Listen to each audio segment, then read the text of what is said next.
School districts say they have to figure out their own cell phone policies because a bill that would have restricted them in Michigan didn't pass. State Representative Mark Tisdel sponsoring the bill in Lansing. It failed in the House last month with nearly all Democrats voting against it.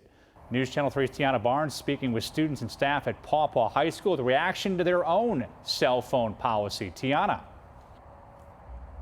In just a few short hours, Paw Paw High School students and staff will file into these doors behind me for the second day of a new school year. It's also the second year in a row students are being asked to leave their phones at home or in their locker for majority of the school day. It's called the Disconnect to Reconnect initiative, and it all stems from a troubling trend staff says they noticed in their hallways and classrooms. It's no secret that phones can be a distraction for students. They take away their attention, they create anxiety that just keeps them from really focusing on what we want them to be involved in most, and that's instruction and their academics in the classroom. Paw Paw School's Superintendent Jeremy Davison says he and other administrators saw a lack in engagement from high schoolers and took action to disconnect their phone-prone pupils. A year into the policy, which prohibits students from their phones except at lunch, Assistant Principal Tracy Durhammer says she's overwhelmed with positive results. In the beginning, there were days that I jokingly told the kids that my office looks like the Verizon store because I had so many cell phones in there.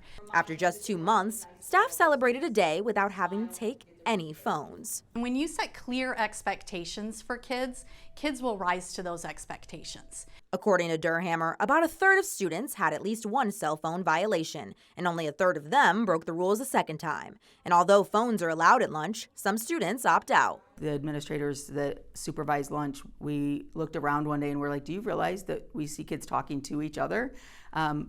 Some kids don't even grab their phone and take it to the lunchroom with them.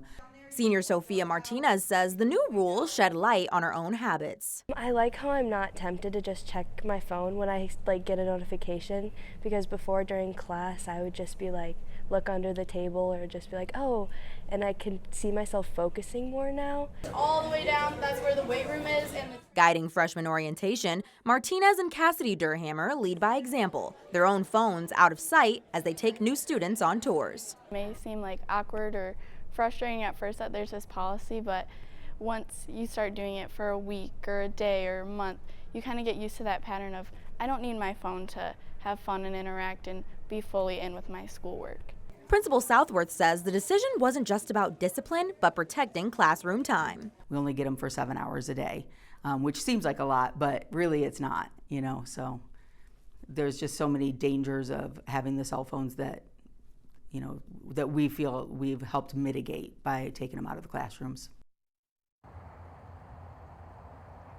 With the fact that many Michigan high schools and schools across, or districts in general, have started the school year already, it's too late for House Bill 4141 to be able to implement a change statewide. But Tisdel does say that he plans to strengthen that bill, and he's even offering to visit Michigan classrooms throughout the year to discuss the topic with students.